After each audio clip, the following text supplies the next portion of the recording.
Let us understand today what is a new term called inertia force. ये हमारा जो equilibrium analysis था उसी के एक पार्ट है और इसमें हम लोग इसको आगे बढ़ाने वाले हैं।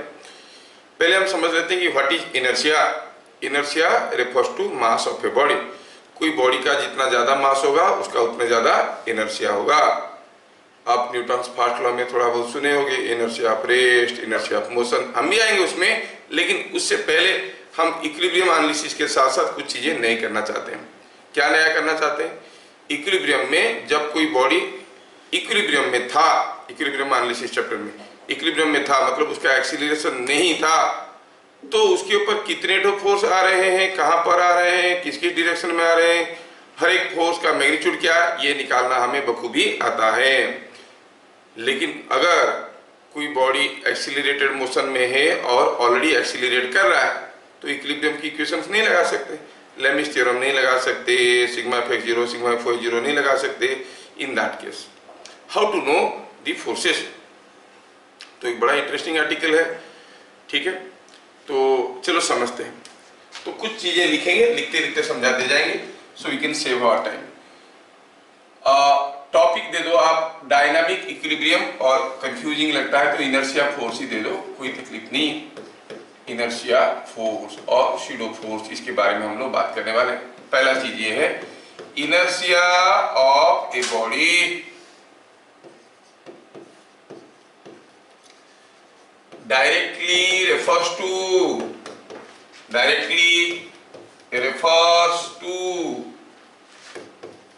the mass of the body, मतलब जिसकी जितनी ज्यादा मास है उतनी ज्यादा इनर्शिया है।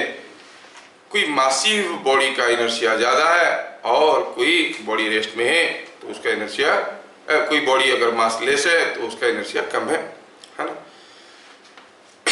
अच्छा, ये इनर्शिया के चलते क्या होता है, कोई बॉडी अगर रेस्ट में है तो रेस्ट में रहना पसंद करता है। जब उसको रेस्ट से मोशन में लाने की कोशिश करोगे you will see there is a trouble, there is a difficulty faced by you. मान लो कि कोई हेवी टेबल आपके सामने रखा हुआ है, आप उसको पुश करके मूव करवाने की कोशिश करोगे, अब पूरा ताकत लगाओगे तो चलना शुरू करेगा। एक बार चलना शुरू किया फिर चलते ही रहेगा। शुरू करवाना थोड़ा डिफिकल्ट होता है मोशन, उसके बाद उसको चलाए रखना बहुत ज्यादा डिफिकल्ट नहीं होता है, समझ में। तो कोई बॉडी अगर रेस्ट में है तो उस मोशन स्टार्ट करना उसमें कोई डिफिकल्ट चीज, मतलब बड़ी डिफिकल्ट चीज होता है, लेकिन एक बार मोशन स्टार्ट हो गया तो उसका मोशन को मेंटेन रखना ज्यादा डिफिकल्ट नहीं होता है। सिमिलरली कोई बॉडी अगर मोशन में है किसी वेलोसिटी में, वेलोसिटी को बदलने की कोशिश करेंगे तो उसमें भी अपोजिशन आता है। ये सब छोटे छोटे एग्जाम्पल्स आप लोग पढ़े होंगे। जब आप बस में जाते हो, बस रुक जाता है तो आप आगे की तरफ झुक जाते हो, बस में खड़े थे और पता चला बस सडनली चलना शुरू किया, पीछे की तरफ गिर जाते हो। क्यों गिर जाते हो? It is because of all this inertia property. लेकिन जो ऑब्जर्वर है, जो फील कर रहा है, उसको क्या लग रहा है, बस रुक गया, लगेगा कि कोई उसको पीछे से धक्का दे दिया, लगेगा उसको, जबकि ऐसा कुछ नहीं है, नहीं। और कोई अगर बस चल रहा है, अब बस सडनली चलने लगा तो पता चला वो पीछे की तरफ ऐसे गिर गया, है ना, तो लगता है कि कोई पीछे से इसको खींच लिया। उसको जो लगता है उसकी नजरिया से ये चैप्टर को मैं डील करने की कोशिश कर रहा हूं, समझ में आया? बुक में कुछ हायर लेवल की बुक में inertial frame, non inertial frame करके यूज करके ये सब चीजों को समझाने की कोशिश की है। मैं वो फ्रेम को छोड़ो, मैं बोलता हूँ कोई सिस्टम अगर एक्सीलरेट कर रहा है तो उसके अंदर कोई बॉडी कैसे फील कर रहा है। मान लो आप किसी एक बस के अंदर खड़े हो और बस का ड्राइवर का क्या दिल किया, क्या मालूम, एक्सीलरेटर को जोर से दबाया, कंटिन्यूअसली स्पीड बढ़ा रहा है, तो आप जो खड़े हो क्या सीधा खड़े रहोगे? आप भी करके पकड़ के रहोगे कि नहीं? जब तक वो एक्सीलरेट कर रहा है, जैसे वो एक्सीलरेशन बंद किया फिर आप नहीं, जब तक वो एक्सीलरेट करेगा, आप किसी की गाड़ी के पीछे बैठे हो, वो जोर से एक्सीलरेटर दबाया तो पीछे वाला क्या सीधा रहता है? ऐसे पकड़े रहता है, क्योंकि उसको लग रहा है कि मैं गिर जाऊंगा। अरे वो तो एक्सीलरेट कर रहा है, गाड़ी पे तुम बैठे हो, तुमको पीछे गिरने की एहसास क्यों हो रहा है ना। मतलब जब भी आप कोई एक्सीलरेटेड सिस्टम में हो यू फील सम फोर्स। वो फोर्स क्यों है? Because of the inertia. Inertia बड़ा खतरनाक चीज होता है, ठीक है। तो inertia of a body directly refers to mass of body. Whenever a body body undergoes an acceleration, it experiences a pseudo force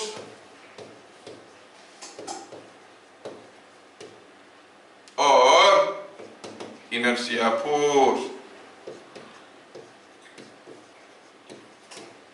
जब भी कोई बॉडी एक्सीलरेट करता है, थोड़ा ध्यान से सोचो, हम देखें कि ये जो स्यूडो फोर्स आया, ये जो इनर्शिया के चलते जो फोर्स का फीलिंग आया, कब आया?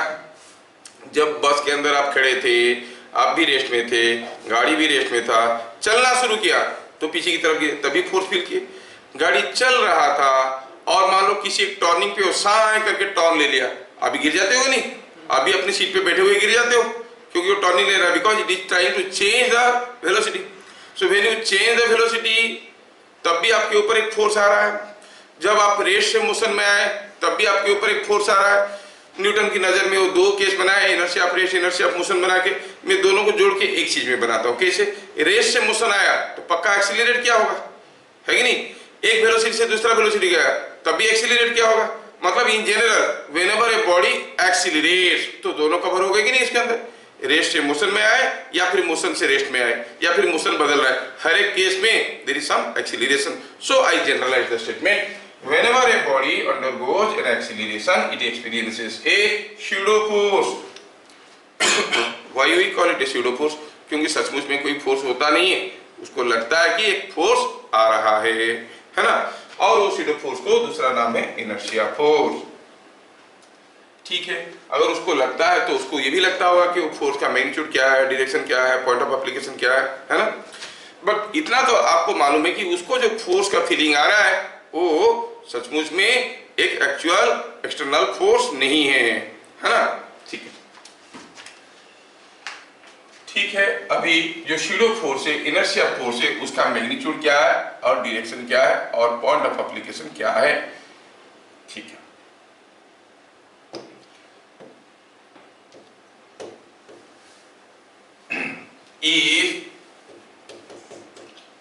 if a mass m moves with acceleration a, if a mass m moves with an acceleration a, the magnitude of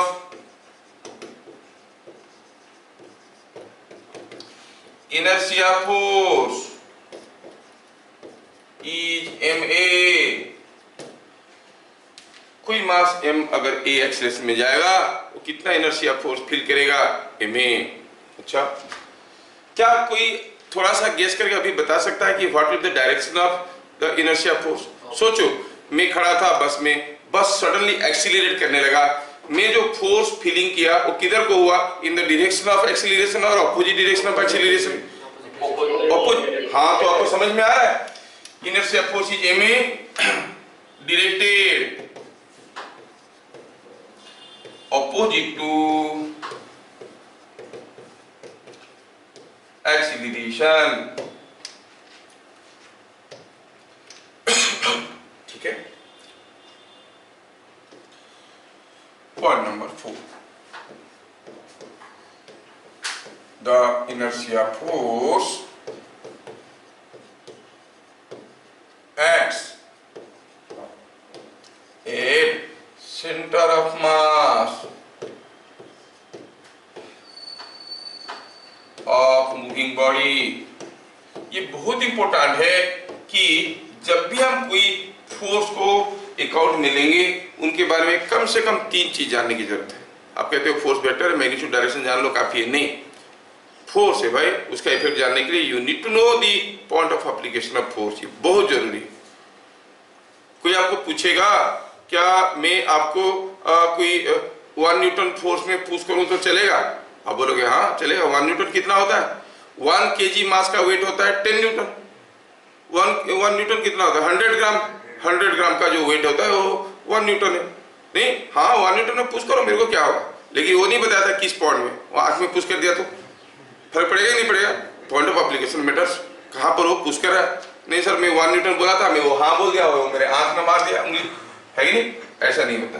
तो अभी इसमें इनर्शिया फोर्स के बारे में क्या देखें कि अगर हम कहेंगे कि यहाँ पे कोई एक बॉडी है ऐसा, सपोज आपको थोड़ा बहुत जानकारी होगा, मैं जानबूझ के एक इरेगुलर शेप का बॉडी दे रहा हूँ। कोई अगर एक यूनिफॉर्म बार है, उसका सेंटर ऑफ मास बीच में होता है, और अगर एक तरफ ऐसा कुछ हेवी चीज लगा हुआ है तो सेंटर ऑफ मास कहाँ होगा? हेवी पार्ट की क्लोज होगा, नहीं सेंटर ऑफ ग्रेविटी इसके आसपास होगा। क्या चीजें फीलिंग में आ रहा है? हाँ ठीक है। अब अगर ये चीज एक्सीलरेट करने लगेगा और इसका मास m है, तो ये एक शूडो फोर्स फील करेगा। वो शूडो फोर्स, इनर्शिया फोर्स कहां पे होगा? That force will be acting here. कितना? ma, किस डायरेक्शन में? Opposite to acceleration, where acting at the centre of mass. हाँ वही तो, जब भी कोई बॉडी एक्सीलरेट कर रहा है उसके ऊपर शूडो फोर्स आ रहा है, ठीक है।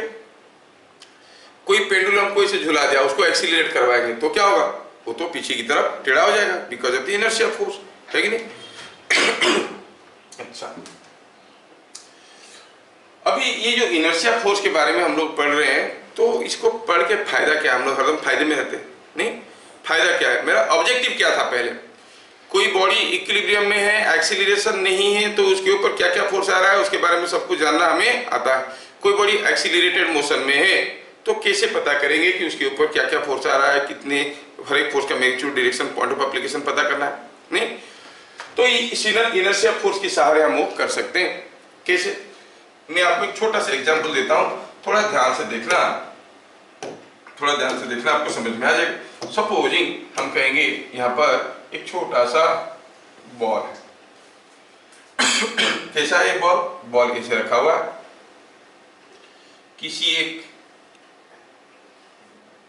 वॉल और किसी एक इंक्लाइन प्लेन के बीच में ये बॉल ऐसे फंस के बैठा हुआ है। कोई पूछेगा बॉल का मास m है, बताओ ये जो बॉल है इसका यहाँ पे और यहाँ पे रिएक्शन फोर्स कितना है? अगर m दिया है, थीटा दिया है, क्या हम रिएक्शन फोर्सेस नहीं निकाल सकते?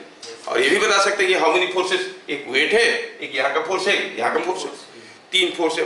फ्री बॉडी डायग्राम करो, पॉइंट डायग्राम करो, लेमिस थ्योरम लगाओ। आप जानते हो कि रिजल्टेंट ऑफ दिस 3 फोर्सेस, ये जो 3 फोर्स है इसको चलो कहते हैं FA, इस फोर्स को कहते हैं FB, और एक वेट है, ये तीनों फोर्स का रिजल्टेंट 0 है। लेमिस थ्योरम लगा के अगर तीनों फोर्स का रिजल्टेंट 0 है तो we know Lami's theorem, Lami's theorem लगा के FFB निकाल सकते हैं, है ना? और सिग्मा FX 0, सिग्मा FY 0 ये सब भी कर सकते हैं क्योंकि तीनों फोर्स का रिजल्टेंट 0 है।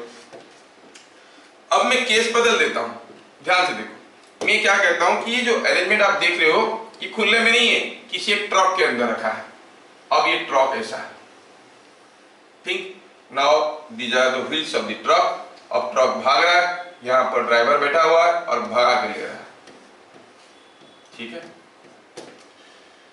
अभी कोई पूछेगा बताओ what is force at A, force at B, आप कहोगे सर पहले जैसे निकाले तो वैसे ही निकाल लेंगे। वैसे नहीं निकाल पाओगे, तब आप लेमिस थ्योरम लगा लेते थे। क्यों? क्योंकि ये 3 फोर्स का रिजल्टेंट 0 था।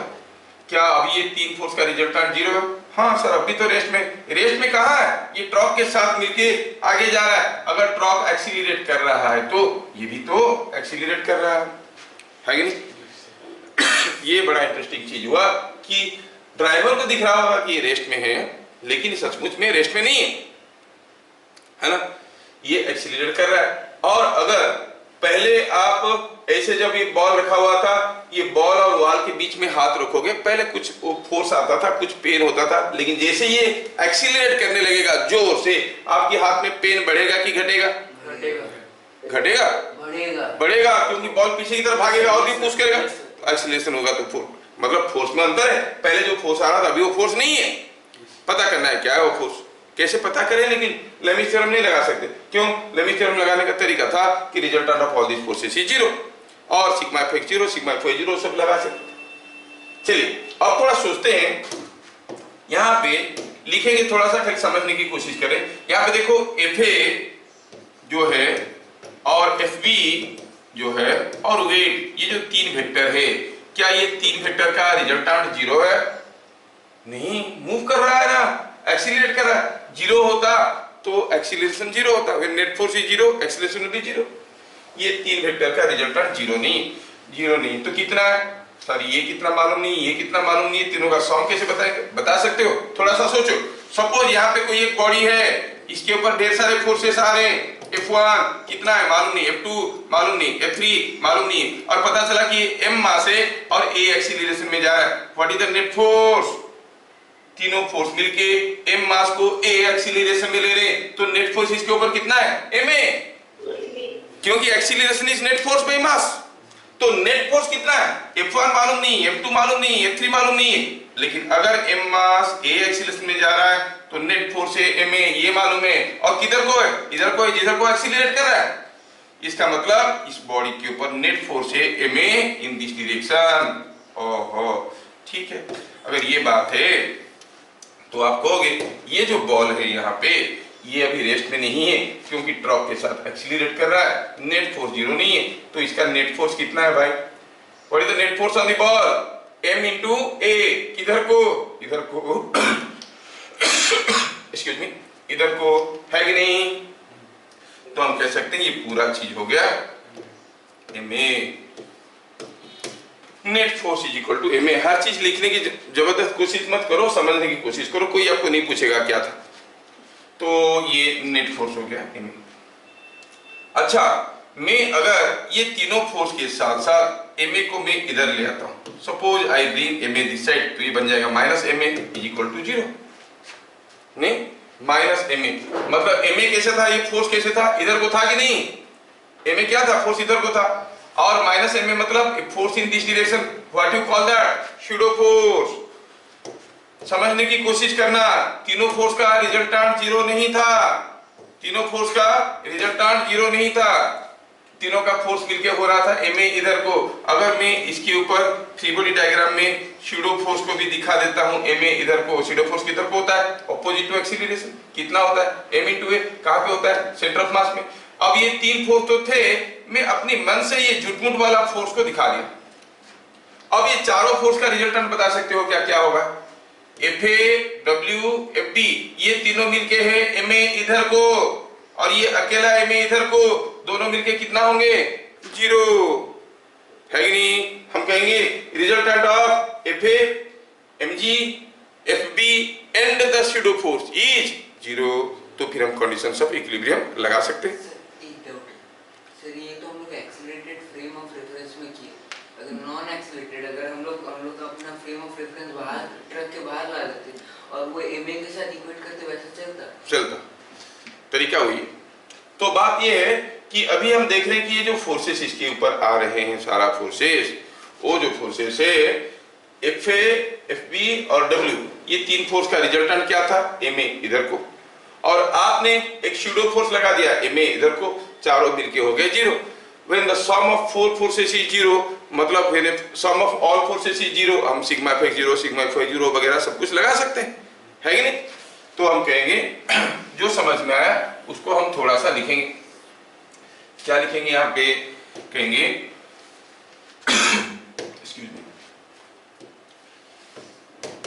when pseudo force is, when pseudo force बड़ा टर्म होता है, इनर्शिया फोर्स लिखो, ठीक रहेगा। Inertia force is taken into account, taken into account in free body diagram, in addition to, किसी को छोड़ना नहीं है, जो था पहले हो रहेगा, in addition to all external forces,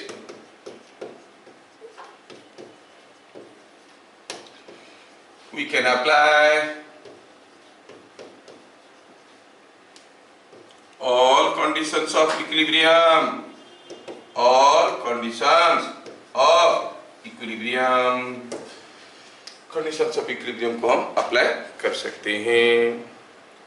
क्या मेरी बात समझ में आया? तो पूरा जो अभी हम लोग इतना लंबा डिस्कशन किए उसको मैं दो लाइन में समराइज कर दूंगा। दो लाइन। पहला हुआ, whenever a mass m accelerates, it experiences a झुटमुट का फोर्स called inertia force. किस डायरेक्शन में? Opposite to acceleration. क्या होता है मैग्नीट्यूड? मैग्नीट्यूड होता है ma। कहां पे आता है? एट द सेंटर ऑफ मास। समझ में आ गया? दूसरा, जब भी कोई बॉडी एक्सीलरेटेड सिस्टम में है और उसके ऊपर जो इक्विलिब्रियम एनालिसिस करना चाहते हैं तो आपको क्या करना है? फ्री बॉडी डायग्राम में सारा फोर्स के साथ साथ, जैसे करते थे फ्री बॉडी डायग्राम, वो सारे के साथ साथ क्या करना है? आपको इनर्शिया फोर्स को भी दिखाना है। और उसके बाद you apply all conditions of equilibrium. Lami's theorem लगाना है लगाओ, सिग्मा F 0, सिग्मा F 0, सब कुछ लगाओ। समझ में आया क्या? अच्छा, तो सीधे मैं कुछ एग्जाम्पल पे आना चाहता हूँ। सर वो से हम सिर्फ सेंटर ऑफ मास सिर्फ एजम्पशन के लिए लेते हैं ना कि हैवी बॉडी के पास होगा, एक्चुअली में हमारा मतलब सिर्फ फोर्स निकालना, स्यूडो फोर्स। नहीं, सेंटर ऑफ मास में आ रहा है जानना बहुत जरूरी है, क्योंकि आपका जो इक्विलिब्रियम है वो दो किस्म का है। एक तो है ट्रांसलेशनल इक्विलिब्रियम, बॉडी के पास लीनियर एक्सीलरेशन नहीं है। दूसरा है रोटेशनल इक्विलिब्रियम, घूमेगा भी नहीं, है ना।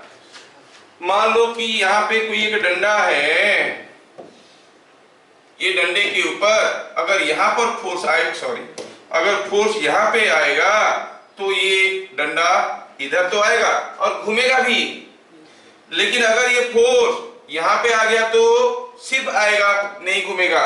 इसलिए ओवरऑल इफेक्ट को नजरअंदाज बिना किए, क्योंकि बाद में पढ़ने वाले हैं घूमने घुमाने वाली बात, रोटेशनल डायनामिक्स चैप्टर आएगा, तो पहले से आइडिया क्लियर करते हैं कि नहीं किस सेंटर ऑफ मास में आता है, ताकि घुमाएगा नहीं। अगर ये डंडा को मूव करवाएंगे तो ये घूमेगा नहीं, सीधा पीछे की तरफ जाएगा। समझ में आ रहा है? लेकिन हमको इतना बेसिक नॉलेज रखना है कि एक रेगुलर बॉडी का सेंटर ऑफ मास सिर्फ वो हैवी वेट के पास होता है, और रेगुलर बॉडी का कहाँ हैवी वेट हुआ? रेगुलर बॉडी का सेंटर में होता है। अभी सेंटर ऑफ मास एक चैप्टर है, इसके बाद हम लोग पढ़ने वाले हैं। ये सर इसके बाद हम लोग पढ़ने वाले हैं। अभी हम लोग ढंग से पढ़े कहाँ? न्यूटन लॉ तो ही पढ़ के छोड़ दिए।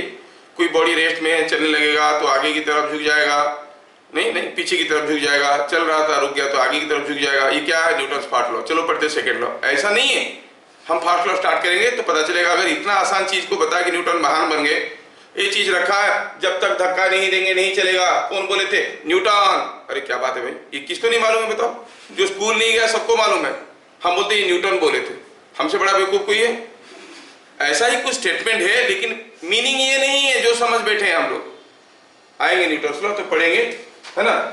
ठीक है आज क्यों सर, इसीलिए जब भी मतलब हम एक व्हीकल में ट्रैवल करते हैं तो हमारा अपर बॉडी जो रहता है वही मतलब फोर्स के मतलब कांटेक्ट में आता है, बट हमारा लोअर बॉडी नहीं जाता। फोर्स हर जगह आता है, फोर्स हर जगह आता है। जैसे आप कहोगे कि ये कोई एक डंडा है, ये डंडे का वेट कितना है? शो दी वेट, हुए तो वेट इज एक्टिंग। ये वाला पार्ट का भी वेट है, ये वाला पार्ट का वेट है, हर एक पार्ट का वेट है। तो एक सेंटर ऑफ फोर्स निकालने की भी तरीका है। तो effectively it can be proved that the weight acts here. ये सारा फोर्स मिलके जो गुल खिलाएंगे, ये अकेला वही गुल खिलाएगा। ये सारा मिलके जो जो इफेक्ट डालने वाले हैं, ये अकेला वही इफेक्ट दिखेगा। समझ में आ रहा है? अगर कोई बॉडी के ऊपर ऐसे दो अलग अलग फोर्सेस आ रहे, एक बड़ा फोर्स एक छोटा फोर्स, नेट फोर्स क्या है? नेट फोर्स कहोगे ये 10 न्यूटन है, ये 5 न्यूटन है। नेट फोर्स कितना है बॉडी के ऊपर? आप कहोगे 15 न्यूटन। तो नेट फोर्स भी तो एक फोर्स है, पर 15 न्यूटन है। किस डायरेक्शन में? डाउनवर्ड है। कहां पे है? हाँ सर ये तो नहीं मालूम है। नेट फोर्स 15 न्यूटन दिख रहा है, नीचे की तरफ दिख रहा है, कहां पे? क्या कहीं भी 15 न्यूटन दे दो इसका मोशन बराबर होगा? नहीं। तो there is a method also to find out the centre of force where that force is acting, net force. तो सारे आप क्वेरी करोगे तो हम चैप्टर कैसे आगे बढ़ाएंगे? आपकी जानने की इच्छा है, बहुत बढ़िया। धीरे धीरे हम आगे बढ़ेंगे, वक्त आने पर बताएंगे। सावन को आने दो, ठीक है? ऐसा कहना था, सावन को आने दो, उससे पहले ज्यादा इधर उधर मत सोचो। तो हो गया पॉइंट नंबर 5। लेट अस सी क्वेश्चन नंबर 1। क्या क्वेश्चन है? लेकिन आपके मन में ऐसी क्वेरी रहना बहुत जरूरी है, तभी तो सीखोगे। और we are so unfortunate, we are having so limited time. Extra time मिलता तो बहुत कुछ कर सकते थे। A thread can withstand, means it can tolerate, it can bear a maximum tension of 25 Newton find with what maximum acceleration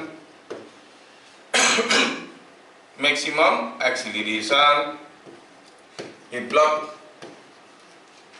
of mass 2 kg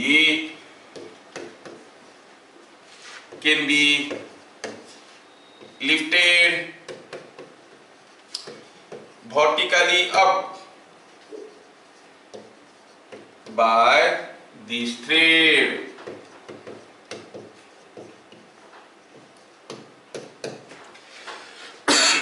हड़बड़ा के करने की एकदम जरूरत नहीं है, चीजों को समझो, नोट से कुछ नहीं मिलने वाला, स्कूल वाले बहुत रेयरली पूछेंगे। We are here to build up your base. देखिए भाई, एक पत्थर है, कोई ब्लॉक है, क्या मास का है, 2 kg का है, कहाँ रखा था, नीचे रखा था, ठीक है। उसको उठाना चाहते हैं, कैसे, कोई एक थ्रेड लगा के खींच के उठाना चाहते हैं। ये थ्रेड कितना टेंशन मैक्सिमम संभाल सकता है, 25 न्यूटन। पूछा है ये थ्रेड लगा के इसको कितना जोर से खींच सकते हैं। आप जानते हो, कोई पत्थर को मान लो कि एक थ्रेड से बांध के झुला दिए, पता चला वो थ्रेड टूट नहीं रहा है, अभी अगर जल्दी उठाने की कोशिश करेंगे तो टूट जाता है कि नहीं। अब बात यह है कि जब हम इसको उठा के ऊपर लेने की कोशिश करेंगे विद सम एक्सीलरेशन ए, पूछा है कितना मैक्सिमम एक्सीलरेशन में ले सकते हैं। चलिए इसका फ्री बॉडी डायग्राम करते हैं। जब मैक्सिमम एक्सीलरेशन में ले रहे होंगे तब उसका टेंशन क्या होगा, मैक्सिमम होगा, क्योंकि टूटने वाला होगा। उससे ज्यादा एक्सीलरेशन में लेंगे टूट जाएगा, मैक्सिमम टेंशन होगा। मैक्सिमम टेंशन कितना, 25 न्यूटन होगा। अच्छा, वेट कितना है इसका, वेट तो है 2g मतलब 20 न्यूटन। अच्छा, तो फिर वेट है 2g 20 न्यूटन और ये ऊपर जा रहा है एक्सीलरेशन a में। फ्री बॉडी डायग्राम में हम सारा एक्सटर्नल फोर्स दिखा चुके हैं। क्या हम स्यूडो फोर्स दिखा सकते हैं, हाँ दिखा सकते हैं। कैसा होता है, ऑपोजिट टू एक्सीलरेशन होता है। अच्छा, किस डायरेक्शन में कितना मैग्नीट्यूड होता है उसका, m कितना है, 2 kg, एक्सीलरेशन वही तो मालूम नहीं। अच्छा ठीक है, 2a, समझ में आया क्या। अब हम फ्री बॉडी डायग्राम में सारा एक्सटर्नल फोर्स के साथ साथ इनर्शिया फोर्स को भी दिखा चुके हैं। क्या ये बॉडी इक्विलिब्रियम में है, नहीं है, एक्सीलरेट कर रहा है, उसकी बावजूद हम कंडीशंस ऑफ इक्विलिब्रियम लगा सकते हैं। कैसे, sigma f(x0), sigma f(y0), Lami's theorem, सब कुछ लगा सकते हैं। क्या लिखेंगे सॉल्यूशन में, एट डायनामिक इक्विलिब्रियम, मतलब ये मूव करता हुआ इक्विलिब्रियम है। At dynamic equilibrium sigma Fy is equal to 0, upward force T max है, डाउनवर्ड फोर्स कितना है 2a प्लस 20। अच्छा, T मैक्स कितना है 25 Newton, that is 2a plus 20।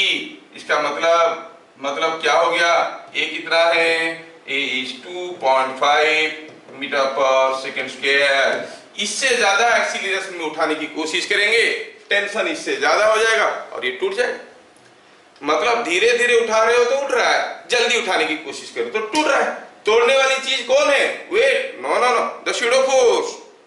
Pseudo force तोड़ रहा है क्योंकि वेट तो 20 न्यूटन था, ये तो 25 न्यूटन तक संभाल सकता था। तोड़ा कौन, स्यूडो फोर्स, इनर्शिया के चलते जाने के लिए नहीं जा रहा, खींच रहे उसको। समझ में आ रहा है क्या। क्या ये क्वेश्चन का मेथोडोलॉजी आपको हजम हुआ, यस सर नो, ठीक है। चलिए अगला question,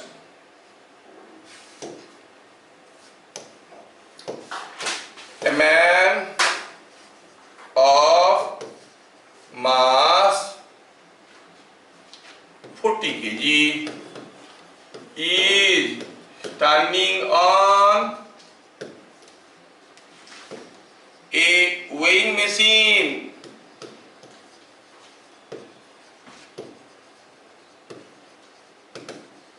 inside a lift.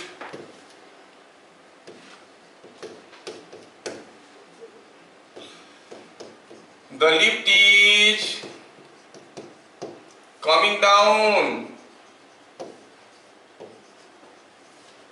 with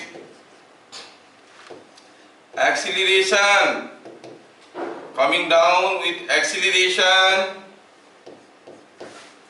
3 meter per second square. Find reading in the machine. Machine में रीडिंग क्या है? कौन सा मशीन? वेइंग मशीन में। और वेइंग मशीन है तो वेट बताएगा। क्या वेइंग मशीन हमारा वेट का रीडिंग देता है? हाँ सर, इसलिए तो इसका नाम वेइंग मशीन है। नहीं, ये वेट का रीडिंग नहीं देता है। सोचो, वेइंग मशीन आपका वेट नहीं बता सकता है। सर क्या बात है, इसलिए तो नाम उसका वेइंग मशीन है। अगर आप किसी एक वेइंग मशीन पे खड़े होके एक डंडे से छत को पुश करोगे, क्या वो आपका एक्चुअल वेट दिखाएगा? नहीं दिखाएगा। नहीं, अगर मान लो छत से कोई रस्सी झूल रहा है, अब वेइंग मशीन पे खड़े होके रस्सी को खींचोगे, क्या वो आपका वेट दिखाएगा? नहीं दिखाएगा। मतलब वो क्या दिखा रहा है? आपका वेट नहीं, आप उसको कितने जोर से प्रेस कर रहे हो। आप इसको जितने जोर से प्रेस करोगे वही वो फोर्स आपको दिखाएगा। That means the weighing machine reads not your weight but the normal reaction on you. ये चीज ध्यान रखना। समझ में आया क्या? तो आपको ये बहुत ही इंपॉर्टेंट चीज याद रखना चाहिए। Reading of weighing machine is the normal reaction on it. Reading of the weighing machine is the normal reaction on it. ये याद रखना, वेइंग मशीन वेट रीडिंग करता है ऐसा नहीं है, इसके ऊपर जो नॉर्मल रिएक्शन आ रहा है उसी को रीड करता है। क्या ये स्टेटमेंट समझ में आया? हाँ, तो पूछा है बताओ what is the reading in the weighing machine, मतलब मुझे क्या निकालना है? What is the normal reaction, that's all. We want to find out the normal reaction between the man and the machine. अगर मैं टेढ़ा खड़ा हो जाऊंगा तो जो नॉर्मल रिएक्शन एक्ट करेगा नहीं। मुझे लग रहा है कि आप थोड़ा बहुत अबनॉर्मल हो। आप देखो, आप अगर ऐसे खड़े रहोगे, ठीक है, तो बताओ अगर आप खड़े हो पाए, गिरे नहीं, आप you are managing to be at rest, how your weight is being balanced? आप ऐसे खड़े हो, यू आर दिस बॉय, थोड़ा टेढ़ा करके ऐसे खड़े हो, ठीक है ना? ये हाल में आप क्यों रेस्ट में हो बताओ? नेट फोर्स तो जीरो होगा कि नहीं होगा? और तो फिर इसके ऊपर वेट कैसे आ रहा होगा? दी रिएक्शन फोर्स कैसे आ रहा होगा? वो तो अपवर्ड आ रहा होगा, क्योंकि बॉडी अगर रेस्ट में है और सिर्फ दो ही फोर्स आ रहे हैं, उनको इक्वल एंड अपोजिट होने के साथ साथ सेम लाइन में होना है कि नहीं? कुछ लोग जो थोड़ा कम पढ़े लिखे हैं, जो मतलब बाई चांस में कुछ डॉक्टर बन गए या फिर किसी कारण से जानबूझ के, वो लोग क्या करते हैं, जब आप हॉस्पिटल में जाओगे ना, वो बोलेंगे झुको मत, झुकने से रीडिंग अलग दिखाएगा, है कि नहीं? वो बोलते हैं कि नहीं, इसमें खड़े हो, सीधा खड़े हो, क्योंकि वो जानते हैं कि आप अगर रीडिंग देख लोगे तो आप अपना सारा दिमाग लगाना शुरू करोगे। वो आपका शुगर टेस्ट करेंगे तो रीडिंग क्या हुआ खुद देखेंगे, बीपी टेस्ट करेंगे खुद देखेंगे, आपको नहीं बताएंगे। नहीं, अब बोलोगे नहीं तो नॉर्मल है, क्यों मेडिसिन दे रहे हो? वो शुगर टेस्ट करेंगे, नॉर्मल है, बोलेंगे थोड़ा ये मेडिसिन ले लो। उनका भी तो बिजनेस चलना चाहिए ना। तो झुक के वो बोलेंगे, वेइंग मशीन में जब खड़े होकर रीडिंग ले रहे हैं, आप झुको मत, हम देखेंगे, आप सीधे खड़े हो। मेरे को भी ऐसे एक पकड़ा था, बोला यार आप डॉक्टर हो, हम फिजिशिस्ट है, हमको तुम सिखाओगे झुकने से वेट बढ़ जाता है, तो वेट घटाने के लिए हम सीधे रहेंगे। हाँ, तो ये तो ऐसे नहीं होता है। फिर वो सुना नहीं मेरी बात, मैं फिर उनको खुद को चढ़वाया ऊपर, आप खड़े रहो, मैं फोटो उठाता हूँ सीधे, फिर झुको, मैं फोटो उठाता हूँ, आपको दिखाता हूँ। बोले हाँ सर, दोनों में बराबर आता है। दिमाग में कहाँ पर फिजिक्स कोचिंग लिए थे, क्या मतलब मेडिकल एंट्रेंस के लिए, वो बात अलग। पास नहीं रहते हैं वो doctor, is a very popular doctor. Anyway, तो find reading in machine. Reading in machine का मतलब समझ में आया क्या? Reading in machine is the normal reaction on it. अच्छा, अब आप कुछ मत करो, मैं क्या कर रहा हूं ध्यान से देखो, क्योंकि मैं कर लूंगा तो आप खाली उतार लोगे तो कुछ नहीं होगा, आपको समझना है। कोई आदमी बेचारा किसी एक वेइंग मशीन के ऊपर खड़ा था, कहां पे? लिफ्ट के अंदर, और वो लिफ्ट किधर जा रहा था? नीचे। क्या कांस्टेंट वेलोसिटी में? नहीं, एक्सीलरेट कर रहा था। कितना एक्सीलरेशन? 3 मीटर पर सेकंड स्क्वायर। अच्छा, ये जो आदमी है, क्या उसका कोई मास था? ऑब्वियसली मास होता है, हर एक आदमी का होता है। 40 केजी था। चलो इसका फ्री बॉडी डायग्राम करते हैं। एक तो होगा उसका वेट, आपको फ्री बॉडी डायग्राम आता है 40 g। एक होगा नॉर्मल रिएक्शन, वो कितना है? अरे वही तो पता करना है, reading in the machine. Reading in the machine is the normal reaction. क्या रीडिंग अभी 40G होगा? Before we go for the answer, सोचो आपके हाथ में कोई वजनदार चीज रखा हुआ है। जस्ट थिंक, आप हाथ ऐसे रखे हो, you are sensing its weight. अगर हाथ को ऐसे नीचे लाने की कोशिश करोगे तो क्या आपको उतना ही वेट लगेगा कि उससे हल्का लगेगा? हल्का लगेगा। वो जो बड़ा वाला झूला में, मेला वगैरह में हम लोग घूमते हैं ना, ऐसे ऐसे घूमते रहता है कि वर्टिकल सर्किल में। डर कहां पे लगता है? जब ऊपर जा रहे हो कि जब नीचे आ रहे हो? नीचे आ रहे हो तो लगता है कि मेरा तो वेट गया है भाई, खत्म है कि नहीं? यू फील वेटलेस, नहीं? You feel weightless. क्यों? क्योंकि जब नीचे आ रहे हो you are accelerating and you are experiencing a pseudo force in the upward direction.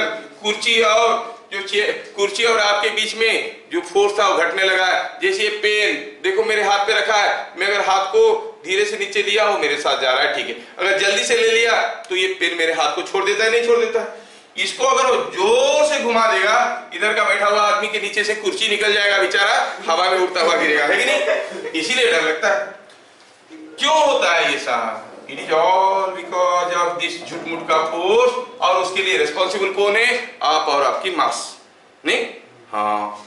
तो फिर एक ऐसा भी केस आएगा कि अब कोई लिफ्ट में चढ़ता हुआ आदमी वो ऊपर उठ सकता है? हाँ, ऑब्वियस है। अरे क्या बात हो, यहाँ पर कोई पूछ रहा है क्या ऐसा कोई केस हो सकता है कि लिफ्ट में जाता हुआ आदमी, लिफ्ट नीचे जा रहा होगा, आदमी ऊपर जाएगा? क्यों नहीं जाएगा भाई? मतलब मान से जाकर टकरा सकता हाँ, ऑब्वियस सीलिंग में टकराएगा। सोचो कि ये कोई एक लिफ्ट है, लिफ्ट वाला डिब्बा है। फील करो फिजिक्स को, physics is to be felt. ये कोई लिफ्ट है, यहाँ पर एक डिब्बा रखा है, डिब्बा के अंदर एक ब्लॉक रखा है। ये ब्लॉक को पकड़ के आप जोर से नीचे ले आओगे तो ये यहाँ पे नहीं टकराएगा क्या? क्यों नहीं टकराएगा? 9.8 से ज्यादा होना चाहिए। हाँ, तो एक्सीलरेशन ज्यादा होगा तभी ऊपर जाएगा। तो खैर हमें अभी देखना है कि ये जो आदमी बेचारा तब से खड़ा है, हम लोग दूसरी चीज, अगर एक ऑब्जेक्ट को वेइंग मशीन में रखेंगे और उसमें अगर फोर्स लगेगा एक एंगल पे, तो उसका जो एक्स कंपोनेंट होगा तो उसके साथ उसको माइनस करते हैं तो रीडिंग निकलता है। उसके ऊपर डिपेंड करता है कि वेइंग मशीन कैसा है, ठीक है, उसका अरेंजमेंट क्या है, स्प्रिंग टाइप का है या कुछ दूसरा सस्पेंशन टाइप का रखा है, उसके हिसाब से।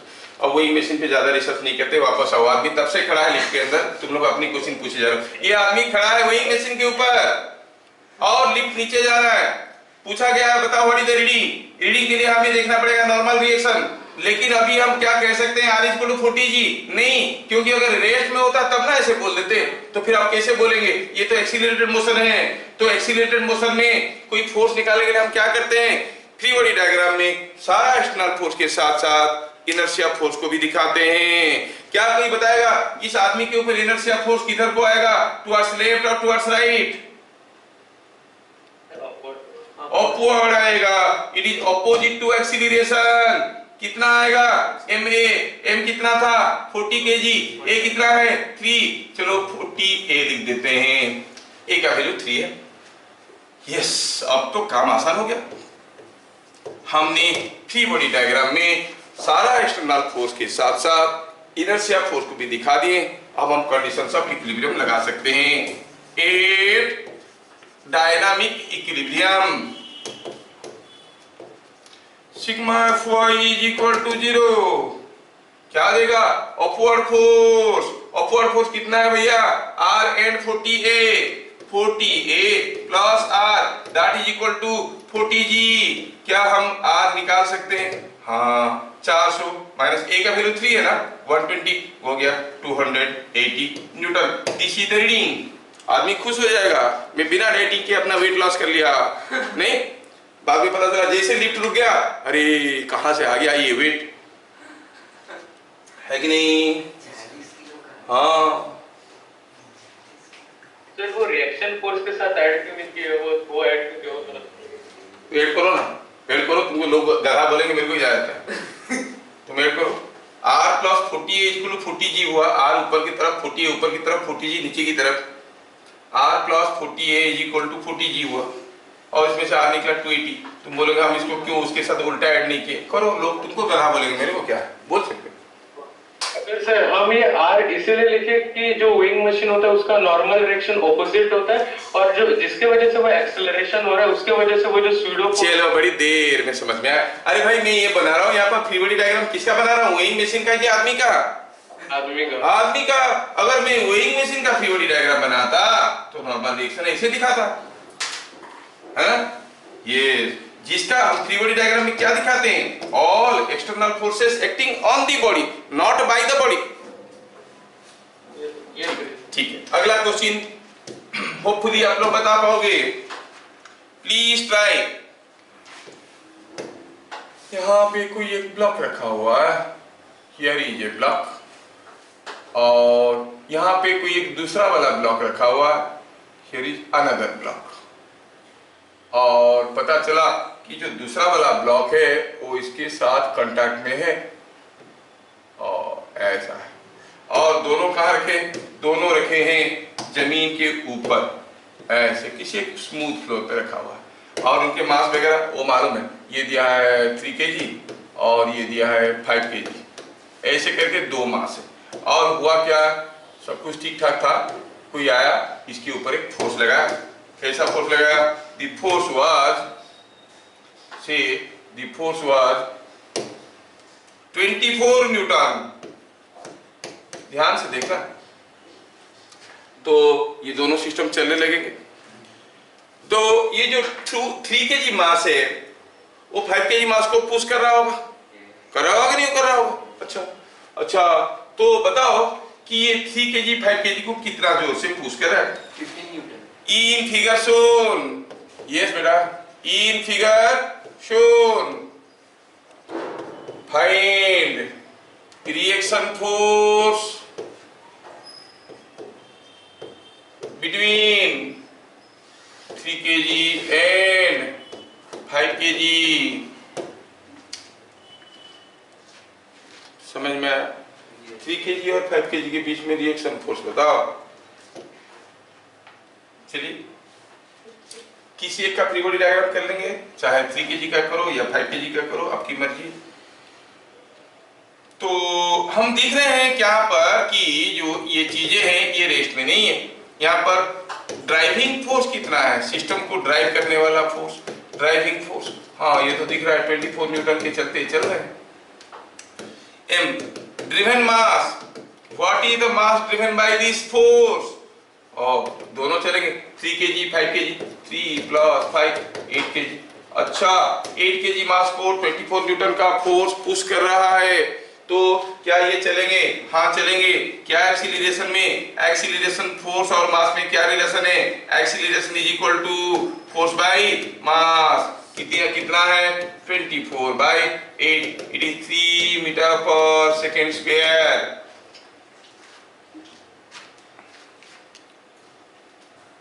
क्या बात समझ में आया? हाँ, 3 मीटर पर सेकंड स्क्वायर में जा रहा है। हमने 5 kg का फ्री बॉडी डायग्राम कर सकते हैं, 3 kg का फ्री बॉडी डायग्राम कर सकते हैं। क्यों करेंगे? अरे चाहिए ना इन दोनों के बीच में क्या फोर्स है, किसी का फ्री बॉडी डायग्राम करेंगे तब तो पता चलेगा। चलो ठीक है, मैं जो 3 kg है इस 3 kg का फ्री बॉडी डायग्राम करना चाहता हूँ। आ गया 3 kg यहाँ पे, ये हो गया 3 kg। अब ये 3 kg का हाल क्या है, ये चल रहा है कितने में, एक्सीलरेशन से 3 मीटर पर सेकंड स्क्वायर। अच्छा, क्या क्या फोर्सेस है? वेट तो होगा, नॉर्मल रिएक्शन होगा, ये सब नहीं पूछा है। पूछा ये 5 kg और 3 kg के बीच में फोर्स। 5 kg 3 kg को पुश कर रहा था कि पुल कर रहा था? क्या कर रहा था?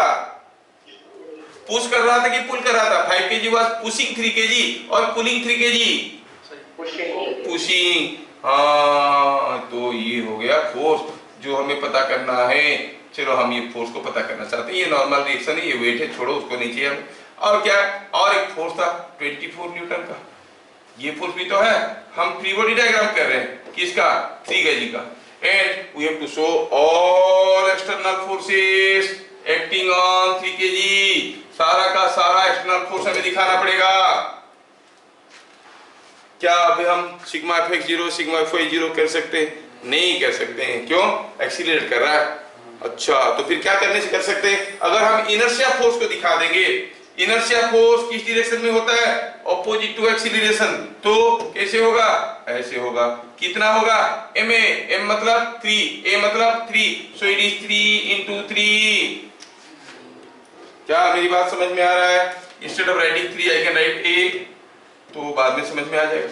अब क्या है, in free body diagram of 3 kg sigma Fx is equal to 0 करो तो भैया क्या मिला, इधर का फोर्स उधर का फोर्स बराबर है, उधर को है 24 न्यूटन, इधर को है R plus 3a, the force towards left is R plus 3a, force towards right is 24, है ना। क्या यहाँ से हमें मिल जाएगा the reaction force R, yes मिल जाएगा। कितना है वो रिएक्शन फोर्स, देखो और बताओ, what is the reaction force coming out to be,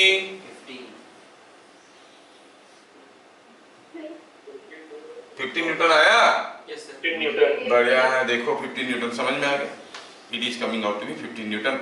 इससे पता चला हमने तो फोर्स लगाया 24 न्यूटन का 3 केजी के ऊपर, 3 केजी जब 5 केजी को दिया तब फोर्स बन गया था 15 न्यूटन। तो इससे पता चला कि reaction force is 15 Newton.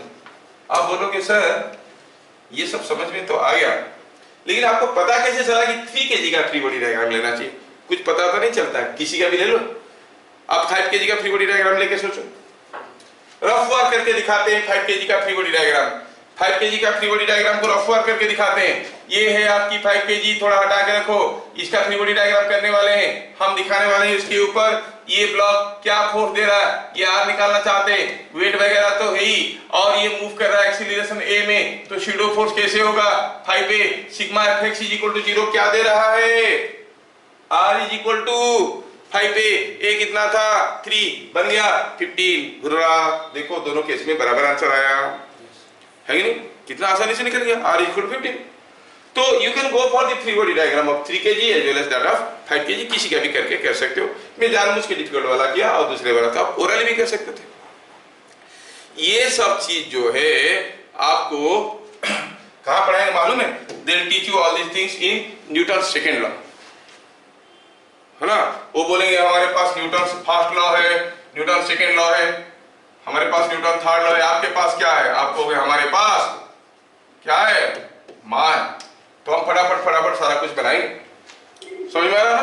MA वाला फंडा लगा के सब कुछ निकालेंगे, ऐसा कोई डायलॉग था ना, था कि नहीं ऐसे डायलॉग, अमिताभ बच्चन शशि कपूर का, देखा ये सब चीजें याद रहता है, कितना पुराना फिर भी नहीं भूलते। पहला क्लास क्या पढ़ाया सब भूल गया, अमिताभ बोला था, और वो भी अमिताभ के पास माँ था, लेकिन हर कोई बोलते रहता है। ठीक है, अगला क्वेश्चन देखते हैं। दूसरा क्वेश्चन आपको दे रहा हूं, अब आप लोग उसको ट्राई करना। नेक्स्ट क्वेश्चन,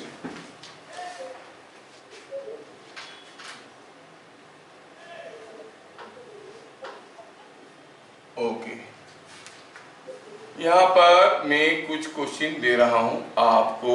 यहां पर कोई एक ब्लॉक है, इधर से कोई फोर्स है 12 न्यूटन का, इधर से कोई फोर्स है 32 न्यूटन का, इधर से कोई मास है 4 kg का, इधर है 6 kg।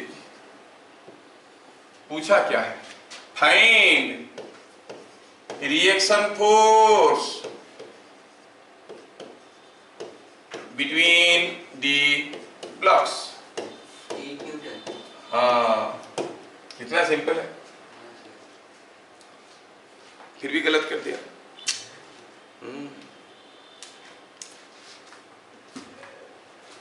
Find the force between the blocks. I will take a pause and wait for you to do it. Let us see how simple is this question. आप में से कुछ लोग सही आंसर बता दिए। देखो पहले आप मेरे स्टेप्स देखो, सॉल्यूशन। क्या आप मुझे बता सकते हो what is the net driving force? What is the net driving force? किसके ऊपर? पूरे सिस्टम के ऊपर। इधर से 12 न्यूटन, इधर से 32 न्यूटन, क्या होगा 32 minus 12 is not 20 newton. Yes. What is the net mass? इस फोर्स के चलते कौन सा मास चलेगा, 4 kg की 6 kg की, दोनों कौन सा मास चलेगा? दोनों चलेंगे। 10 kg किधर को चलेगा? लेफ्ट राइट, ऊपर नीचे, अंदर बाहर, लेफ्ट साइड। तो एक्सीलरेशन कितना हो जाएगा? 20/10 इज 2 मीटर पर सेकंड स्क्वायर, वो भी टुवर्ड्स लेफ्ट। क्या पूछा है आपको, दोनों के बीच में रिएक्शन फोर्स, किसी को अकेले में ले लो, इसी को खोपचे में ले लिया 6 kg को, और देखना है इसके ऊपर क्या फोर्स दे रहा है 4 kg, मतलब ये पता करना है। और क्या है 6 kg का अपना वेट है, एक रिएक्शन फोर्स इधर भी होगा, इधर से 32 न्यूटन का फोर्स है। क्या 6 kg के ऊपर सारा एक्सटर्नल फोर्स में दिखा चुका हूं? यस, सारा एक्सटर्नल फोर्स दिखा दिया। अब ये 6 kg किधर जा रहा है, ये इसके साथ मिलकर इधर को जा रहा है, क्या एक्सीलरेशन में ए। क्या हम इसमें सिग्मा एफ 0 सिग्मा एफ 0 कर सकते हैं? नहीं कर सकते हैं, क्योंकि it is not in equilibrium. Why? Because it is accelerating. लेकिन हम जबरदस्ती करना चाहते हैं, तो फिर क्या करेंगे, हम क्या करेंगे, इसमें स्यूडो फोर्स को दिखा देंगे। किधर को दिखाएंगे? एक्सीलरेशन के ऑपोजिट में। कितना दिखाएंगे? मास इनटू एक्सीलरेशन, मतलब 6 × a। हुआ कि नहीं हुआ?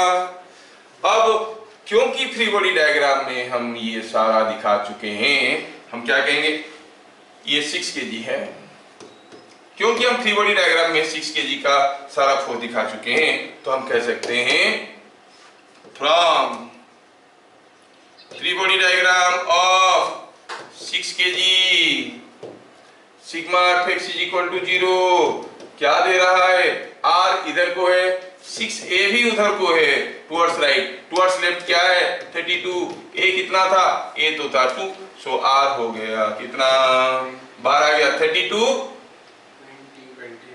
माइनस, हाँ 20 आ रहा है, कोई बोला था, वेरी गुड, 20 न्यूटन। बढ़िया, क्या मेरी बात समझ में आया? Is it understood?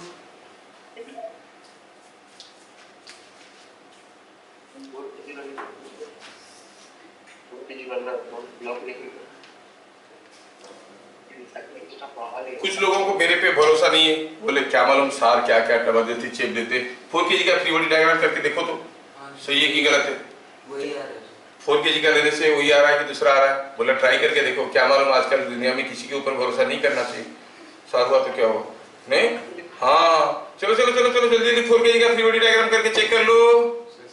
सेम आ रहा है। Is it coming the same?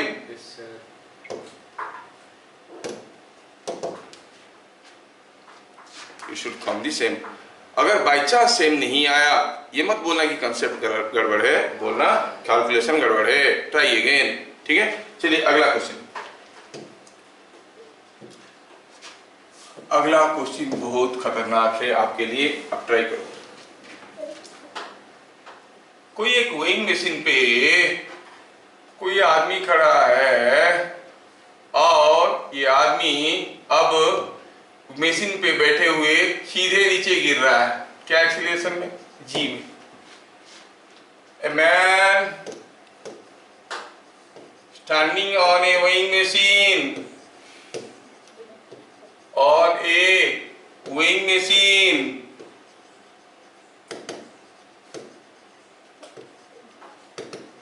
is falling freely under gravity,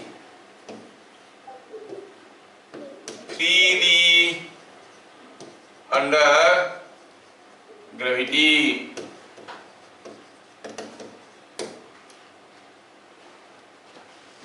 ठीक है, find reading in the machine if क्या mass of man is 60 kg। Zero, कोई तो बताया, जीरो लूजेस्ट कांटेक्ट, उसी समय पे वो लिमिटिंग कंडीशन। कोई बताएगा क्या होगा रीडिंग? आदमी वेइंग मशीन पे खड़े होके गिर रहा है नीचे। हम जानते हैं कि जो रीडिंग होता है वो क्या होता है, it is nothing but the normal reaction on him. तो ये आदमी के ऊपर एक नॉर्मल रिएक्शन फोर्स तो आ रहा होगा, कॉल इट आर, उसका अपना वेट तो होगा 60 g, और क्या नीचे गिर रहा है एक्सीलरेशन a में, तो he must be experiencing a pseudo force 60 a। एक बार फ्री बॉडी डायग्राम में हम वे एक्सटर्नल फोर्स के साथ साथ स्यूडो फोर्स को दिखा दिए, तो हम कहेंगे क्या कहेंगे, एट डायनामिक इक्विलिब्रियम, ये डायनामिक इक्विलिब्रियम है, sigma Fy is equal to 0, मतलब 60A plus R is equal to 60G। R कितना है भाई? R is coming out to be 60A 60G, तो R हो गया A हो गया, A is same as G ना, A is also same as G, तो इधर 60G इधर 60G, R हो गया 0, what will be the reading? Reading 0, तो जब भी कोई आदमी फ्री फॉल में है वो रीडिंग होगा 0। फ्री फॉल में body feels weightless under free fall, ये याद रखना, ये body feels weightless under free fall. अगर हम पूछेंगे कि यहाँ पर कोई एक ब्लॉक है 2 kg का और यहाँ पर दूसरा ब्लॉक है 3 kg का और एक थ्रेड से लगा हुआ था, छोड़ दिए, अब ये गिरने लगे, what is the tension in the thread, क्या कहोगे? ये फ्री फॉल कर रहे हैं, गिर रहे हैं, कितने में? जी एक्सीलरेशन में, व्हाट इज द टेंशन? आप कहोगे टेंशन होने का कोई बात नहीं, क्योंकि दोनों वेटलेस है, वेटलेस बॉडी में टेंशन क्या फॉर्मेशन होगा? कोई टेंशन नहीं, विल बी नो टेंशन, है कि नहीं? हाँ, under free fall a body feels weightless, ठीक है। उसमें सर डाउनवर्ड वेक्टर तो नेगेटिव लेता है ना, कहाँ डाउनवर्ड वेक्टर को नेगेटिव क्या बोल रहा है? बोलो, पूरा बोलो। अरे डाउनवर्ड वेक्टर हम लोग यूजुअली ऐसे लेते हैं, वाई एक्सिस कोई वेक्टर ऐसा है तो माइनस समथिंग जे कैप होता है, ऐसा है तो प्लस समथिंग जे कैप होता है, तो इसीलिए इसको माइनस सबके जे कैप लिखने की जरूरत नहीं, हम नेगेटिव ले देते हैं। डायरेक्शन है, that positive negative sign is indicative of its direction. Okay, अगला क्वेश्चन आपसे क्या है? यहाँ पर हुआ यूं है कि कोई एक रस्सी है ऐसा, ये रस्सी को खींचने वाले लोग हैं, दोनों तरफ से लोग खींच रहे हैं, कोई इधर से खींच रहा है, कोई इधर से खींच रहा है ना, और चलो मानते हैं कि इधर से कोई खींच रहा है विथ ए फोर्स से इट इज 40 न्यूटन, और इधर से कोई खींच रहा है कि ये 30 न्यूटन। पूछा है बताओ tension at the mid point. Question क्या है? In figure soon, a rope is pulled in opposite directions.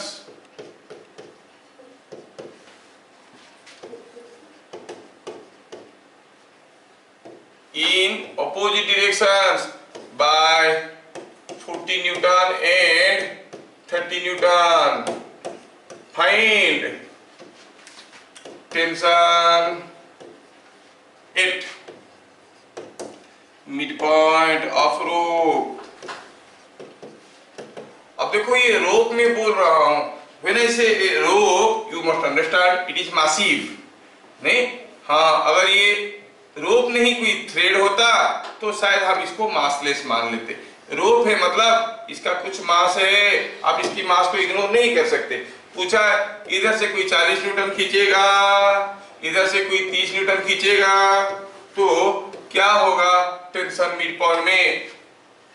क्या मेरी क्वेश्चन समझ में आया? यस, चलिए सिंपल सा क्वेश्चन है, करते हैं। ठीक है, देखिए यहाँ पे ये जो रोप है इसका मास m लेते हैं। Sir 35 newton. 35 solution is correct. Let mass is m, किसका? रोप का। तो क्या आप बता सकते हो एक्सीलरेशन कितना है? हाँ, वो तो सबको मालूम है, नेट फोर्स पे मास होता है। नेट फोर्स कितना है?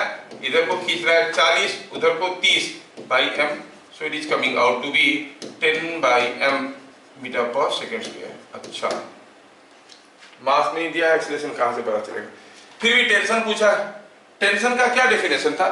Tension at any point in A thread or a rope is defined as the force with which one section is pulling the other section. नहीं तो हम इसके आधे के लेके आते, आधा पार्ट का फ्री बॉडी डायग्राम करते हैं, आधा पार्ट का फ्री बॉडी डायग्राम। ये आधा पार्ट का फ्री बॉडी डायग्राम में हम देखेंगे इधर को तो हम खींच रहे हैं 40 न्यूटन में, और ये वाला हिस्सा को ये बगल वाला हिस्सा खींच रहा होगा with whatever force it is pulling, that is what is the tension, है कि नहीं? और ये पूरा का पूरा चीज इधर जा रहा है। सर इधर जा रहा है कैसे पता चला? अरे 40 न्यूटन 30 न्यूटन से बड़ा है तो इधर ही तो जाएगा। हाँ, क्या एक्सीलरेशन में 10/m में। क्या इसके ऊपर इनर्शिया फोर्स आएगा? हाँ आएगा। किस डायरेक्शन में आएगा वो उसको दिखाने के लिए थोड़ा मैं फिगर को चौड़ा कर देता हूं so that I can show it. Yes, the inertia force will act in this direction. कितना? ma। अरे इसका मास m है क्या? नहीं, पूरा का मास m था, ये आधा है। ये आधा का मास कितना है? m/2, है कि नहीं? हम क्या कर रहे हैं? Free body diagram of half part is shown. आधा पार्ट का फ्री बॉडी डायग्राम दिखाए हैं, तो ये हो गया मिड पॉइंट। शूडो फोर्स कितना होगा? m/2 mass into acceleration. So pseudo force is mass into acceleration opposite to acceleration. चलिए फ्री बॉडी डायग्राम में सारा एक्सटर्नल फोर्स 40T के साथ साथ शूडो फोर्स को दिखा चुके। We can apply all conditions of equilibrium. Sigma fx is equal to 0 क्या देगा? 40 इधर को है, बाकी सब उधर को है, is equal to T plus ma/2 m/2 into ma/2। लेकिन ma क्या था देखो तो, ma क्या था? m को इधर ले आओ, ma क्या था?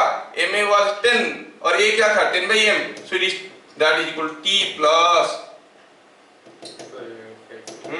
ऐसे कर दो, is equal to 40 is equal to t plus ma का वैल्यू 10 है, 10/2 a का वैल्यू डाल दिए तो आ गया 5।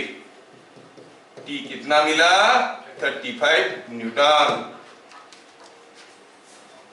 t कितना मिला? 35 न्यूटन। एक्सक्यूज मी सर, जब इक्विलिब्रियम एनालिसिस कर रहे थे तब कह रहे थे कि जो स्मॉलर मैग्नीट्यूड का फोर्स होता है उसी का टेंशन होता है, लेकिन क्वेश्चन में मेंशन नहीं है कि एक्सेलरेशन हो रहा है, तो हम कैसे डायनेमिक आप चीजें भूल जाते हो। मैं तब बता रहा था मासलेस थ्रेड के बारे में, तब मैं बार बार बोला था अगर उसका मास नहीं है the tension is equal to the smaller force. A rope is not a massless thread, इसलिए तो मैं बार बार बोल रहा हूँ रोप का मतलब मासिव होता है। अगर ये रोप का कोई मास नहीं होता, थ्रेड होता, तो टेंशन कितना होता? 30 न्यूटन। खत्म, निकालने की कोई जरूरत नहीं था।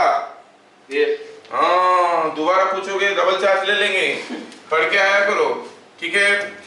ओके, अब ये हो गई बात। बहुत बढ़िया याद रखता है, लेकिन क्या करे बेचारा कुछ कुछ भूल जाता है। लगे रहो, हो जाएगा। पूरा गीता का ज्ञान लेने के बाद जानते हो आखिरी में अर्जुन ने क्या पूछा भगवान से? पूछा भगवान क्या आप जो बोले सबको समझ में आ गया, ठीक है, क्या सचमुच ऐसा होता है? ऐसा हो सकता है? कोई ऐसे कर सकता है? इतना अच्छा आदमी कोई रहेगा? तो भगवान रिप्लाई देते हैं हाँ कर सकते हो। कैसे? Bye regular practice. ऐसा हो सकता है, प्रैक्टिस से सब कुछ होता है। Practice makes a man women everyone perfect. T equal to 35 newton. आपको ध्यान रखना है, ऐसा क्वेश्चन में एक क्लू याद रखो कि अगर इधर का फोर्स F1 है, इधर का फोर्स F2 है, मिडिल पॉइंट का फोर्स होगा F1 प्लस F2/2। ठीक है, याद रखना। अगर मिडिल पॉइंट का पूछा, किसी दूसरा पॉइंट का पूछागा तो चीजें बदल जाएंगी। ठीक है, तो याद रखना क्लू के तौर पे, किसी दूसरे पॉइंट की पूछने वाली चीज आपके सामने नहीं आएगा। ये याद रखना कि अगर यहाँ पे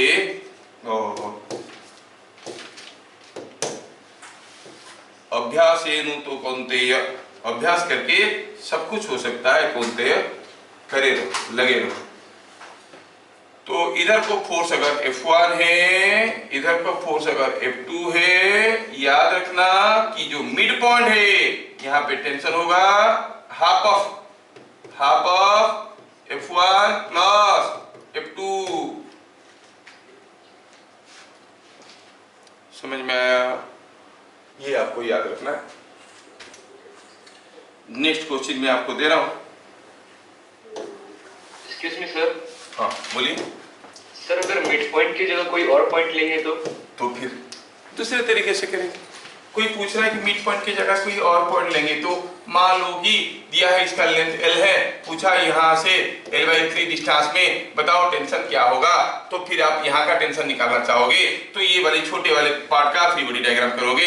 इधर को जो 40 न्यूटन था जब ये भी कर रहे थे, इधर को 30 न्यूटन था, तो इसमें यहाँ पर दिखाओगे 40 न्यूटन और यहाँ पर दिखाओगे टेंशन जो आपको पता करना है। अभी एक्सीलरेशन A में जा रहा था, अगर पूरा का मास m है तो इसका मास कितना है m/3, तो सूडो फोर्स आएगा m/3 × a, तो t + m/3 × a = 40, इसमें से t आपको मिल जाएगा। कहानी खत्म, आगे बढ़ते हैं। तो सर मासलेस थ्रेड में टेंशन सेम रहता है, बट मास वाले मतलब रोप है तो उसमें टेंशन अलग रहेगा। हाँ, आपको जो चीज सोचना चाहिए उसको सोचो, मैं बता चुका हूँ ये सब चीजें, है ना। And our classes are being recorded also for help of use, आपकी यूज के लिए ही हम लोग इसको रिकॉर्डिंग कर रहे हैं, तो बाद में भी आप इसको देख सकते हो। अगला क्वेश्चन आपके लिए पेश करते हैं, देखिए ये वाला कि ए pendulum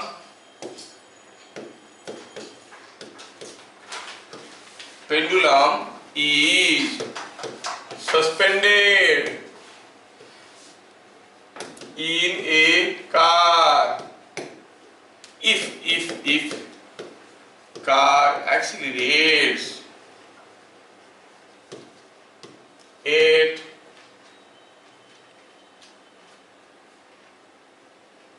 an acceleration at a rate g/√3 metre पर सेकंड स्क्वायर, और वैल्यू ले लेते हैं, लिखने के लिए ठीक रहेगा। Let us take a value, accelerates at a0 metre पर second square. Find what angle the thread makes with the vertical, thread makes with the vertical के साथ क्या एंगल करेगा थ्रेड, आपको बताना। ये चीज आपको समझ में तो आ रहा है कि जब कोई कार एक्सीलरेट करेगा, मान लो कि ये कार है, इसके अंदर कोई पेंडुलम ऐसे था, कार खड़ा था, कार भागने लगा कुछ एक्सीलरेशन में, आपको क्या लग रहा है पेंडुलम जैसे था वैसे रहेगा कि ऐसे हो जाएगा कि ऐसे हो जाएगा? 1 2 3 पोजीशन में आएगा ना। हाँ, पूछा कितना टेढ़ा होगा बताओ, टेढ़ा कितना होगा बताओ, वही निकालना है। चलिए देखते हैं free body diagram of pendulum. Sir angle होगा tan इनवर्स ऑफ A0/G। हाँ, पेंडुलम का फ्री बॉडी डायग्राम करेंगे तो क्या होगा, ये ऐसा है, टेढ़ा हो गया, और हमें पता ये करना है कि ये कितना एंगल कर रहा है वर्टिकल के साथ, ठीक है, ये एंगल थीटा है, और क्या है, और ये अगर ए एक्सीलरेशन में जा रहा है तो पक्का इसके ऊपर वेट तो आ रहा होगा, टेंशन भी आ रहा होगा, और शूडो फोर्स भी आ रहा होगा। यस, अब आप चाहो तो फ्री बॉडी डायग्राम में एक्सटर्नल फोर्स के साथ साथ शूडो फोर्स को दिखा चुके हो, तो आप पक्का इसमें सिग्मा F(x)0 सिग्मा F(y)0 लगा सकते हो, या फिर आप चाहो तो लेमिस थ्योरम भी लगा सकते हो, है कि नहीं। Net for zero, once you have shown this pseudo force into account, you can draw Lami's theorem also. चलिए लेमिस थ्योरम से क्वेश्चन को करते हैं सॉल्यूशन। एट डायनामिक इक्विलिब्रियम हम जानते हैं कि ये एंगल थीटा है, तो ऑब्वियस है कि ये एंगल थीटा है और ये एंगल 90 माइनस थीटा है, ये भी एंगल थीटा है, ये एंगल 90 माइनस थीटा है ना। ये सब चीजें आपको मालूम है।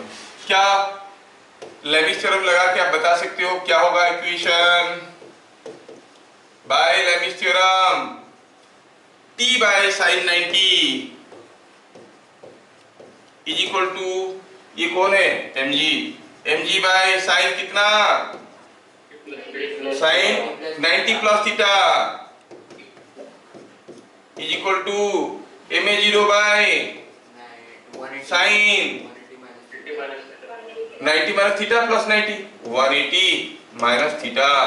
हमें टी नहीं चाहिए तो छोड़ो, भूल जाओ उसको। साइन 90 प्लस थीटा होता है कॉस थीटा, और साइन 180 माइनस थीटा होता है साइन थीटा। ठीक है ना? तो इससे क्या पता चला, साइन थीटा के इधर ले आओ, sine theta by cos theta is tan theta. tan theta कितना है, ये जी इधर आ गया, एम तो गया दोनों तरफ से, तो ये हो गया a0 बाई जी। क्या समझ में आया?